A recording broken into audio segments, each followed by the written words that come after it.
your shit splat. Stop letting this shit slide and get your lick back. And get your lick back. Get your lick back. If a nigga hold you something, ain't no chit chat. Better stay up out the way, don't get your shit splat. Stop letting this shit slide and get your lick back. And get your lick back. I feel like I'm JX. J-Way. I'm a perfectionist. Adderall got me restless. I'm gone. Run with a wild crew, they get reckless. Young boy, come up off that neck. Give me Into that. the trends. See you, Lee, be the band. Good evening and welcome to another episode of Corner to Copa. We are back with some breaking news. Scott Harris, the Wizard, does it again. The Tigers have re-signed Jack Flaherty, former number 2 pitcher in our rotation last year, to a 2-year, $35 million contract. We traded him at the trade deadline for Sweeney and Lorenzo, and at the time, Jack Flaherty was actually quite upset to be leaving Detroit. He said that he wanted to stay in Detroit. Ultimately, he ends up going to his hometown team in LA, winning a World Series. We thought that there was definitely some concerns with his elbow and his arm, which is the reason why the Yankees rejected that trade or backed out of that trade. But ultimately, he held it together throughout the year, contributed in the playoffs, and won a World Series. And he was waiting in the wings out there in free agency. We saw guys like Max Fried and a lot of other guys get paid, and things were not looking good for him as far as getting that major long-term deal, which ultimately he ended up not getting. He had some cryptic tweets out there. I think at one point he tweeted out a T, which suggested that maybe he wanted to come back to the Tigers. And I mean, he publicly came out and said that he would love to be a Detroit Tiger again if it made sense. And we were able to make that happen. The pitching staff is now solidified, and we get another opportunity to another crack at making another strong playoff run. A lot of people said that if we had kept Jack Flaherty, we might have been in better shape going into the playoffs, which may or may not have been true. But I don't know who would have played shortstop. Probably Zach McKinstry. So I don't know about that. But we were able to flip him into some nice prospects for the future, and now he is back with Detroit to make it another run.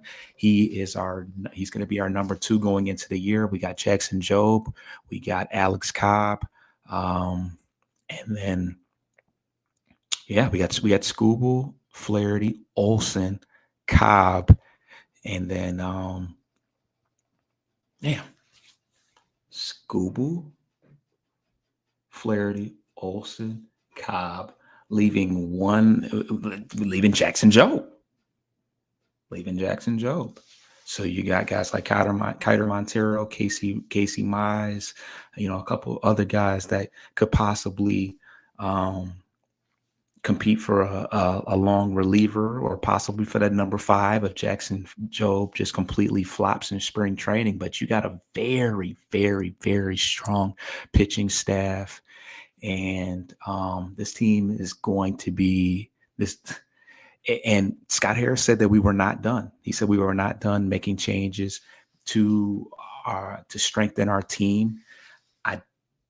I always left out hope that there was a possibility that Flaherty came back, especially once he publicly decided that he would be willing to come back. So when the smoke cleared, there was an opportunity for him. We're not paying him crazy. I mean, $16 million for a number 2 starter is not bad. We're not making a long-term commitment. I would hate to think that we could possibly trade him again, but I mean, when he's in that next year in that expiring deal, maybe we can flip him again. Who knows? But this is another move to strengthen the pitching staff, strengthen the team as a whole, and this puts us in a nice driver's seat to be a top team in the AL Central. And there's still a possibility. We still got an offer on the table, the best offer on the table for Alex Bregman. You bring Alex Bregman in here, and we are competing to be one of the best teams in the American League. bar none. So I think this deal has everything that we need. This isn't a long-term deal. We're paying him. We're paying him. We're paying him $16 million a year, but it's only for the next 2 years. So, I don't want to talk about the worst case scenarios, but for the time being, right now, we're building a team um, that is ready to compete for a division today. I still think that we could strengthen our lineup with one more right-handed power bat, and there's a possibility that we can still make that happen. So we will see. Me and Coach are definitely going to have more discussions about this. We're still going to talk about spring training and the 26-man roster, but I wanted to get this news out to you. I got to get back to this Red Wings game. It is still 2-1. Is it still 2-1 in the Red Wings game?